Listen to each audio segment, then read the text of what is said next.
So every year as September approaches, there's always a cloud hanging over the tech industry, and that is, what is Apple going to announce? Apple's next big event is September 10th, which is just about a week away, and we have a lot to expect and a lot to anticipate. I'm Jason Cipriani with Jason Perlow. This is Jason Squared. Let's talk all things Apple. Jason, what do we expect next week? Well, it's a refresh of all the junk, right? We got iPhones, the whole lineup. We have, looks like iPads, the entire lineup. Looks like Apple Watch, the watch, as to what they're going to put on it, anybody knows at this point. But yeah, it's basically the whole lineup of junk is up for refresh, pretty much everything. Yeah, so we expect, 3 new iPhones this year, kind of following the pattern of what they did last year. We'll have a new naming scheme, which I am ecstatic about. We're getting rid of the iPhone X or the iPhone 10, which is the most confusing naming scheme ever. Even myself, I randomly would call it iPhone X, even though it's iPhone 10. It's just ingrained into our brains to say, that X. But so this year we'll have iPhone 11, iPhone 11 Pro, and iPhone 11 Pro Max. What do you think about the Pro naming scheme and kind of solidifying their entire lineup under, an iPhone, iPad, iPhone Pro, iPad Pro? Well, it certainly worked for iPad because then you had the sense that, this is a device that could be used in enterprise for business situations and for content creation professionals, right? So that's where the Pro comes from for iPad. For iPhone, I'm not sure if that's the right moniker unless we're talking about this thing being used for enterprise and business scenarios or for content creation professionals. I mean, you could argue that the cameras in the 10s Max are good enough for professional level content creation, especially if we're talking social media influencers, bloggers, that sort of thing. I don't really know if you can really say it matches the capabilities of a high-end DSLR or mirrorless type of thing, from Sony Alpha or any of those things. But certainly it brings, it separates iPhone from the purely consumer experience and user experience to more of a prosumer experience. Right. I think that's what Pro is for, is prosumer, not for professional, at least in the iPhone. Yeah, we're definitely getting to a point where the Pro name is getting a little carried away, and I think it's more of a status thing, especially as it comes down to the iPhone at this point. I think they should drop the Max naming altogether and have, iPhone 11, iPhone 11 Pro, and 2 different sizes. Let's just leave it at that. Let's forget the Max part. Who cares? Let's drop that. I kind of I'm hoping for like Quattro or M3 or M6 or something like that, Yeah, then we start getting off into those really long old 4G LTE Samsung names that we had years ago that were like 20 words long. It was ridiculous. So we kind of know what the names are. We're glad they're ditching X and 10 and all of that. But what about specs? What are we looking at here for specs this year? So, every single year Apple tends to double, what they had before, or every major refresh cycle, right? Whenever they go to that S type thing, they don't necessarily double, but whenever they go to the next, I mean, technically this is an S year, isn't it? If you think about it, it is an S year. So the question is, what is the most base level phone and base level iPad going to have in terms of memory, right? RAM. And flash storage, right? So I think we can expect that they may bump the RAM another gig or two potentially if they think that it needs. I think iOS 13 I think certainly could use the extra breathing space at this point. I think we can agree on that. The question is, will the base level storage on the cheapest iPhone now and the cheapest iPad be 128 as opposed to 64 is really the question, right? So all along I've bought 64 gigabyte iPhones, gigabyte iPhones, and I've had no issues. And I think we talked about it in our Dream Phone video where I switched back to Apple's iCloud Photos. And since doing that, I wake up every morning to a storage is full alert on my iPhone. Yeah. And, it's supposed to be smart storage where it only downloads the most recent photos and it kind of predicts what you're going to use. But every day I open it up, I'm looking at 16, 17, 20 gigs of photos that are downloaded to my phone that I don't need. So, look, 64 is no longer enough. Let's bump it up to 128. I desperately hope that's what they do. It's the right thing to do. Samsung starts at what, 256 now? Yeah. Ridiculous. And we hear about how Tim Cook is talking to the president about competing with Samsung. Well, let's do that in the real world and give us a little bit more storage. It's costing them pennies to double that It's storage. kind of hard though to compete with, say you're going to compete with Samsung when you buy a lot of your essential parts from Samsung. Yeah, right. Exactly. Yeah. They're a big supplier of theirs. So the base storage, the phones are going to look mostly the same from my understanding, with the exception of a new 3-camera array on the Pro model. So instead of 2 cameras like there are now, there'll be 3 on the back. The new lens or the new camera will be an ultra wide angle. So you'll be able to actually zoom out on a photo, capture more of the wide angle range of view. Right. In one shot instead of having to step back. This is something that other phones, Android phones, have had for a couple of years now. LG's done it for, I don't know, 4 or 5 years now. Samsung is finally starting to do it with the S10 and the Note 10 Plus, which is great. It's a feature I've always loved LG for doing and has said, it needs to come to more phones. Now the iPhone 11, which replaces the iPhone 10R, will have 2 lenses up from 1 it has this year. What do you think about the new camera upgrades? Well, after being used to what's in the Android space, it's going to have to do a heck of a lot to impress me, right? So, I mean, we know that the Pixel 3 currently, it has that phenomenal it's a single lens camera that happens to take tremendous pictures, and a lot of it's happening with the machine learning and onboard processing capabilities, a dedicated processor they have for image manipulation and such. As far as we know, Apple has not been making the kind of investments in machine learning and artificial intelligence in their SoC, the actual A13 system on a chip that is expected to come with both the iPhone and the iPad. So, they're going to be relying on, software tricks with having to composite images with these multiple cameras and things like that, their competition is doing differently, more in terms of machine learning on device and offload to cloud. So, I mean, that's what, Samsung is doing. That's what Google's doing, and that's what Huawei is doing, and that's what, as I understand, OnePlus is also doing.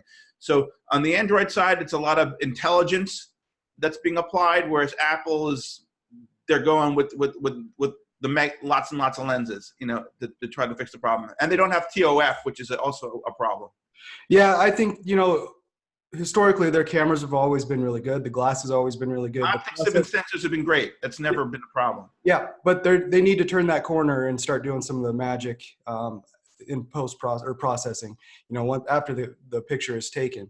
So let's move on. There's been a rumor for a couple of years, or for a year now, that the iPhone 11, whatever it was going to be called then, will have reverse wireless charging, which is you place your phone face down, tap a button on the screen, place your phone face down, put your AirPod case on it, put your Apple Watch on it, and your phone will wirelessly charge any Qi compatible accessories, which I think is huge. It's a quick way to top off your AirPods while you're on the go, or your Apple Watch. We just talked about charging and how important that stuff is. And so it's a welcome addition. Now, how fast that's going to work, usually it's limited to 5 watts because of heat, and you got to protect the battery inside, and you don't want to drain the phone's battery faster than you need to, which is great. I welcome reverse wireless charging, or whatever Apple ends up calling it. I'm sure they'll have some fancy name for it, but it's a welcome feature in my book. Yeah, it's a welcome feature, but I don't know how much I personally would use it. Now I've gotten used to having multiple pads in the house for different things. I just got the new Belkin, which has got an integrated Apple Watch, and AirPods, and an iPhone charger built into it. It's got 3 different charging sections, so it's really kind of like their version of what the Apple AirPower would have been, and it works quite nice actually for what it is. And I think that's always parked next to my bed, on my nightstand. At the end of the night, if I'm running out of juice, I take this off. I put the iPhone down. I don't have a set of AirPods, but if I did, I would do the same thing. I mean, if I'm on the road, maybe if I was in an office in a work environment and I commuted to work and I didn't have one of those, charging decks sitting on my desk, maybe, I would be in a position where, I would plug in the iPhone to 100 to a USB C to Lightning charger, and then invert it, and then put the watch on top of it, or the AirPod. I don't know. I mean, it's hard to say whether I would use it that often. Yeah, for me with the Samsung products, which have had it for since March now, I found it most useful when traveling. I don't have to worry about carrying a charger for An the extra Galaxy thing, Watch yeah. Active. You know, I have one phone, one cable. I'm able to charge it both at the same time, and it works great. And so in that regard, I'm looking forward to it. Now, how many times have I been out and about and looked at my watch and thought, man, I really need to charge it while I'm at dinner? Never. You know, it just doesn't happen. So I think this is more for people who are constantly moving, constantly on the go, and need just a quick top off. So part of reverse wireless charging means they stick with the glass back, right? I mean, wireless charging in general means they stick with the glass back. Glass back. Bloomberg reported that the new iPhones will have tougher glass. And this is something that you recently talked about and wanted. And I said, you know, cases are ridiculous. We don't need them. And I'm going to jinx myself. Well, guess what? I did. Oh, 2 days look at ago, that. it fell off, cracked the back. I So told you. I had to file an Apple Care Plus claim. This is the second time ever I've ever dropped and broken anything on an iPhone. The last time was, I think, iPhone 5. So it's been quite a few years since it happened. You jinxed me. Good job. Thank you. New iPhone arrives today. So, you know, that's good. Apple Care Plus made it not as painful as it should have been. Still $100 to replace the back. So look, I'm on board with tougher phones. I still don't think cases are needed, but look, give me that glass that's a little bit tougher, and I'm going to be even more happy now. Can be, you know, the ceramics in the glass business. You know, Corning and 3M, they've been able to do some pretty impressive stuff with glass. For example, there is glass on my house that can stop 190-mile-an-hour impact. Right, I live in Florida. Okay. I was sitting this weekend in Hurricane Dorian. No, we didn't get hit with Hurricane Dorian, but I expected that if we were going to get hit with a Category 5, those glass panes, ultra thick glass, essentially almost bulletproof glass panes, would stop an impact from a projectile, or at least make it slow down quite a bit. There's no reason why we cannot use those technologies in our mobile devices, or that we cannot make the iPhone and other products that use glass sandwich technology, you know, more resilient against damage. Yeah, just got to shrink down that technology. So I'm glad you're okay. I'm glad the hurricane missed you guys. Hopefully the Bahamas recover real fast. I hope so, it's been horrible what's going on there. Look, this next point is near and dear to your heart and mine. It appears USB-C is not going to be used this year in the iPhone. They're going to stick with their proprietary Lightning. That really bites. Yeah. It really bites. Yeah, I mean, look, we've talked about it multiple times. Yeah. Lightning connector, it's old tech. It was nice when it first came out. Kind of helped push USB-C, I think, a little bit further than it, or faster than it, you know, it was going to move. It's great, but now it's time for Apple to move on. USB-C, all the things, fast charging. Let's make it happen. Hopefully next year. I mean, the iPad Pro has USB-C, and it works great, and I can connect a bunch of accessories and use a ton of stuff. I'm curious if they're going to do that also in the consumer iPad this year. Maybe they'll also not just put in the Pro, but in the regular iPad as sort of they test the waters to see if people can dig it, sort of thing. You know? Yeah, kind of see what the implementation's like, see what kind of pushback they get from people. I have to buy another cable, that kind of stuff. So let's talk displays. Right now, what do we know about the displays? Well, we believe that there will be all Samsung parts in all three devices. So they will not use LCD in the XR this year. I believe that we'll also use OLED in the XR this year. So XR, you see, you just said it. That's why it was such a ridiculous name. R. What are we going to call it? 11R? R, you know. Well, no, 11, I mean, 11. I mean, the names are going to what really, you know. Yeah.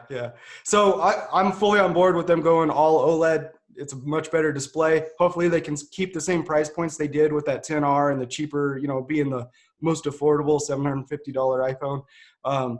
But here's one thing that I'm not sure I'm too ecstatic about. It's the fact that 3D Touch is going away. And now I know most people don't ever use 3D Touch. I don't use it. I use it every day, all day long, to peek at links, to open emails without marking them open, you know, doing little things like that. So the rumor is, and I think this again was according to Mark Gurman at Bloomberg, that haptic touch, which was on the iPhone XR, would replaces 3D touch. 3D touch was when you would press on your iPhone screen, and by the amount of pressure, other menus would pop up. So if someone sent you a link, you could peek and pop is what it was called. You could slightly press on the link to peek at it, and a little window would pop up and preview the web, or you could fully press on it and it would pop out and open Safari and you could view it. I use it all the time. So that peek and pop and the pressure is going to be replaced with a long press, which in practice does a really good job at replacing it, but it's that extra step of pressing harder that's going to go away, and the system's going to have to kind of guess at what your intentions are. And I love 3D touch. I wish it was staying around. I don't like pressing hard on screens. I'm worried it's going to crack if I do that. Even now that I know if the tensile strength of this thing designed by 3M recording is so high that it's never going to happen unless I'm a gorilla. Right. But even still, I don't like that, that hard press thing. That it's just, to me, it feels unnatural. Right. So we'll have to see how it goes for people that are heavy users of 3D touch and how they receive it. Yeah, and the problem was it just wasn't very discoverable. People would accidentally trigger it. They would accidentally hit. 3D touch was never given the shot it should have been given. It wasn't. So Face ID, the notch, are sticking around, right? And according to reports, the Face ID is going to gain the ability to recognize your face when it's laying flat on a desk, upside down, and it's going to gain, extra capabilities. Maybe even convert you to a fan of Face ID. Yeah, possibly. We'll see. I still want my Touch ID back. So we've kind of covered quite a bit for the iPhone. I mean, that's the crown jewel. That's what makes Apple all of their money, and that's where they're going to spend a lot of their time. But what else are we expecting from the Apple event? Well, of course, iPads, right? iPad Pro, it does, from what I understand from the various, accessory vendors and stuff that have been sending me junk over the last few weeks and whatnot, it looks identical to the previous iPad. They're going to bump up the camera part on the rear. They might bump up the camera part on the front, but it's the still same. The Touch ID button is not coming back. And it looks identical except for I believe it's going to be a much faster processor. They're going to include, I think, some more RAM on it. So they want to have it be able to be more accommodating to the new iPad OS, be more of a desktop, laptop replacement device. So just increasing its basic specs, I think, is really going to be what's on tap. Yeah, there's some unknown there with the iPad announcement. Apple has gone back and forth from combining an iPhone and iPad event to announcing an iPhone in September and then waiting till October to announce iPads and maybe some new MacBooks, which there are rumors there's going to be a 16-inch MacBook Pro announced this year, the biggest MacBook Pro Apple's had in quite a few years. But so we'll wait and see. We may hear about iPads next week. We may not. If we don't, October it is, And now there's another kind of sleeper announcement that I think Apple was trying to hold close, and that is a new Tile competitor. Those little Bluetooth trackers you could attach to your backpack or your really? And use Bluetooth on your phone to figure out where it's at, have it play a sound. Well, I think it was Mac Rumors. It was one of the Apple websites. Mac Rumors, I'm pretty sure, discovered through an internal build of iOS 13 that the Find My app included in iOS 13 actually has some hidden potential, hidden features.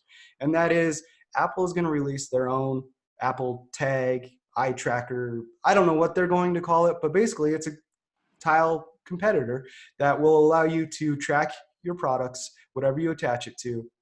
It'll have replaceable batteries, so you can swap them out and not have to buy them once the battery dies like you have to with Tile, some Tile products.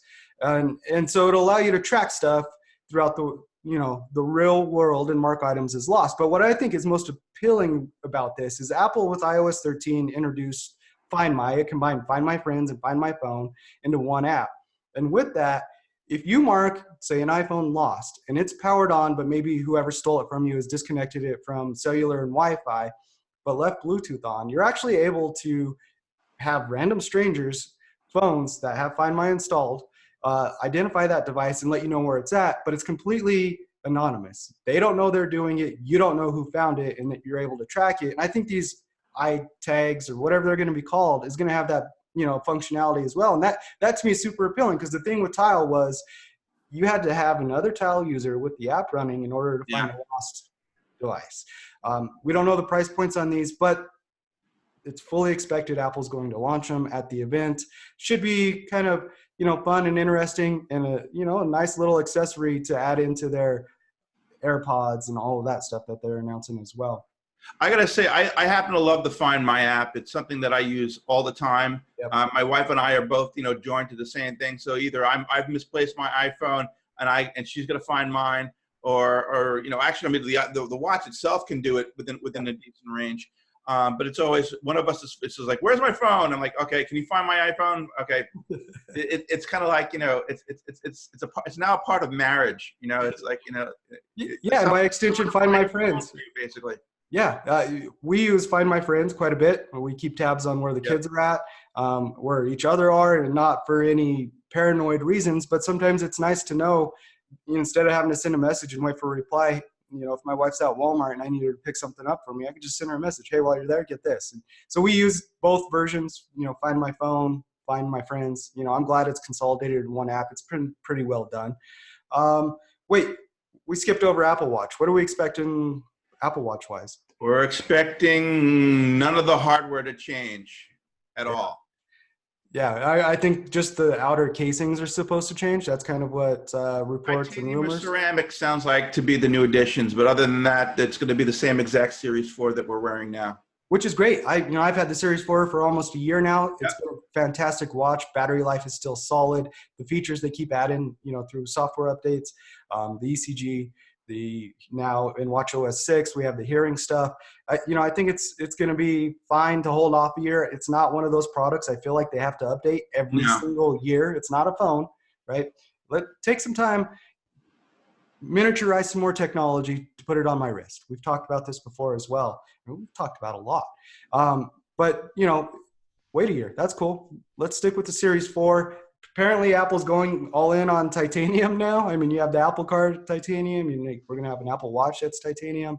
But that's fine. So one other thing that they always announce at the Apple iPhone event is the launch date of the next version of iOS. This year, it's iOS 13. Yes. Both been using the developer beta or public beta, whichever one. And I know what I think about it, but I'm curious to think, what do you think about the current state of iOS 13 and it launching in potentially 2 weeks? Well, to be perfectly blunt, I think both ecosystems, mobile operating systems, are in a very weird state right now. Android 10 was released, was it this morning or yesterday? Yesterday, yeah. I mean, it felt like now, right?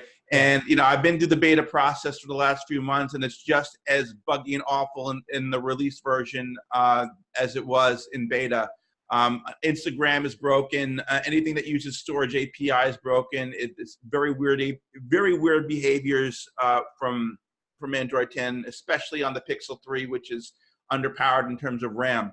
I think the current generation of iPhones are also probably slightly underpowered in terms of the amount of RAM that they have, and I believe the standard iPhone now has 4 gigabytes in the A12 series. I'm not exactly 100% sure. So I think what it is the 10R has 3 and the 10S and 10S Max have 4. I might be mistaken as well, but there is a differentiation between the two. In both cases, they both feel somewhat underpowered and resource constrained. I think we need to go to, honestly, a lot more than what we currently are used to. I think we need to be looking at 6 gig and 8 gig iPhones, ideally. I think in the future. I don't know if Apple's going to do that because they tend to downsize their builds. But I think iOS 13 is enough of a leap in terms of functionality and resource utilization that I think that it really does need it. Yeah, so I agree. Android 10 is kind of weird, especially the gesture navigation stuff. The back gesture, Google messed that up big time. And they got in too late to be able to fix it. And now users have to kind of figure out whether or not gesture navigation is worth it. And I imagine the Pixel 4 is going to be gesture navigation by default. Yes. Potentially the only way to navigate, like Apple did with the iPhone 10. So they need to fix it. They need to figure out a solution. As for iOS 13, I really, really wish that they were able to delay the release of iOS 13. Yeah. Incredibly buggy. The Mail app still doesn't work. They've already released iOS 13.1 in developer beta, and they haven't even finished iOS 13, through the normal process that they normally go. And so I installed 13.1 thinking it would be better. It was actually worse than Yes, so did I. And so I rolled back. I'm now back on regular iOS 13 beta 8, I believe, is what I'm on. But the thing is that release is tied to the new hardware, so they don't have a choice. They have to release iOS 13 when the new iPhones launch, because all the interaction firmware is there for the new hardware that's in those phones. It's too bad they can't kind of say, you know what, we need a little bit more time. We're going to hold off, launch those new phones with 12.4 and, kind of just put it off. But from what I understand and, watching developers talk and everything is they've actually moved pretty much all of the main headlining features of iOS 13 on to .1, .2, .3, .4, like iCloud syncing. It was completely redone in the first few betas. All of that has been removed and reverted back to how it is on iOS 12. So folder sharing that was announced is not going to launch next week. It's not. Oh, wow. Okay. There's like the AirPod feature that will announce messages as you get them, and then you can reply without having to touch your phone. That's nowhere to be found in the betas right now. Like, they've removed a lot of the headline features, which, look, I'm okay if we view WWDC as, all right, here's iOS 13 for the next year. At some point, you're going to get this. But that's not how they're framing it, and that's not how they've always framed it. They've always said, here's what you're getting with iOS 13 when it launches this fall, or iOS whatever when it launches this fall. Look, I think they need to kind of take a step back and say, look, we're getting a little aggressive here. Here's the roadmap for iOS 13. It'll eventually come out, Well, that's really the Google and Microsoft way of doing things now, which is, Microsoft said, this is Windows 10. The next update release of Windows 10 will have this, and then we'll start rolling other crap in during the course of the year. That's not the way Apple traditionally engineers things. They have full release cycles, as you say. This is our version. This is what's coming with this version. Yeah. Next version, that's what's coming with that version. I don't know if iOS has been sufficiently modularized to be able to accommodate that sort of development process. It's not something that the company has been used to interfacing with the developers and doing. Well, they're having to do it now. I mean, everything they've rolled back in iOS 13 that was announced and kind of pushed off, it's led to iOS 13 being the mess it is right now. I mean, it's pretty bad. And so we'll see what the Goldmaster release is shortly after the iPhone event and how stable it is and what actually is going to end up being released. But I really wish they could delay it and kind of polish it off a little bit. And maybe a new mindset is what they need inside Apple as far as compartmentalizing iOS, as you said. So, Jason, I have a question for you. Okay. And I know what the answer is because you and I had a little bit of a chat about it. I'm on the upgrade program. Yeah. My wife is on the upgrade program. The endless payments. Yeah. I'm on it. I'm doing it. I'm tossing this one in. I already tossed, by the way, my iPad over to Amazon for credit to get the new iPad, which I'm kind of thinking was a stupid move because of you lose so much value on that. I mean, they resell it for like almost what it cost originally, and then you get only half of it back. Yeah. Which is a bummer. I wish if iPad was an upgrade program and I just had to, if I could just, combine into one big lease payment for these two things, my iPad and iPhone gets upgraded every year, I would do it.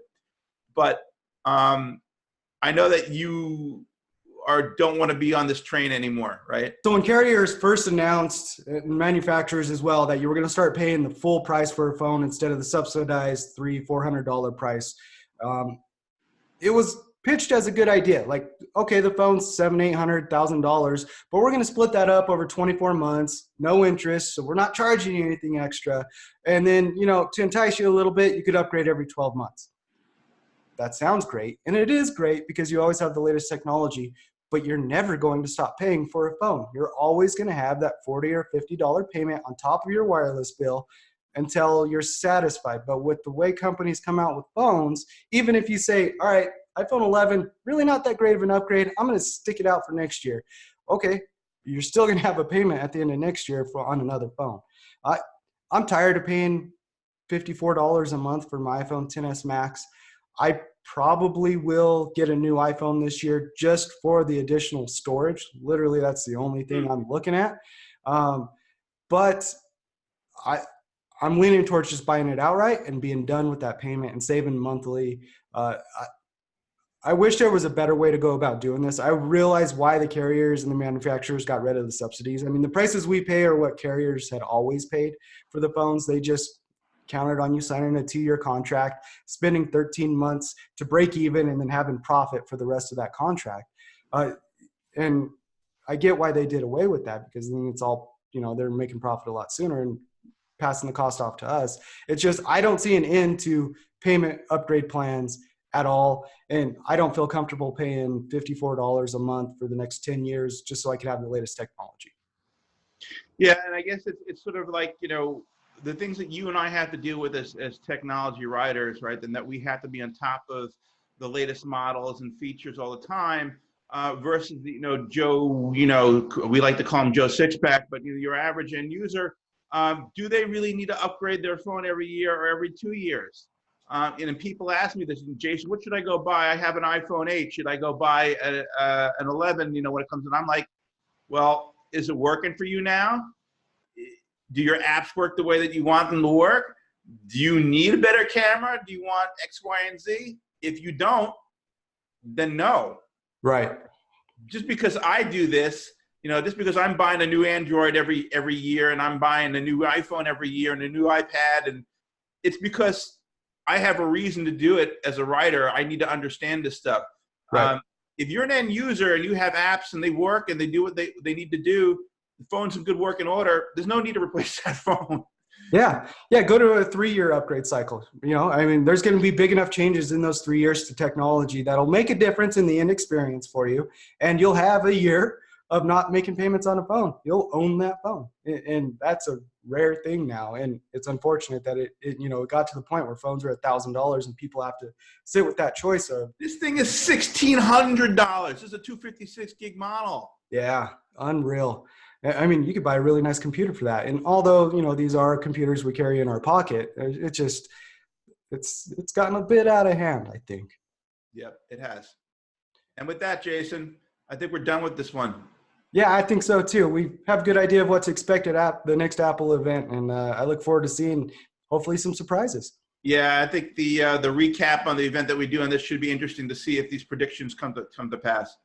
Absolutely. I'm Jason Cipriani. I'm Jason Perlo. Thanks for watching J Squared.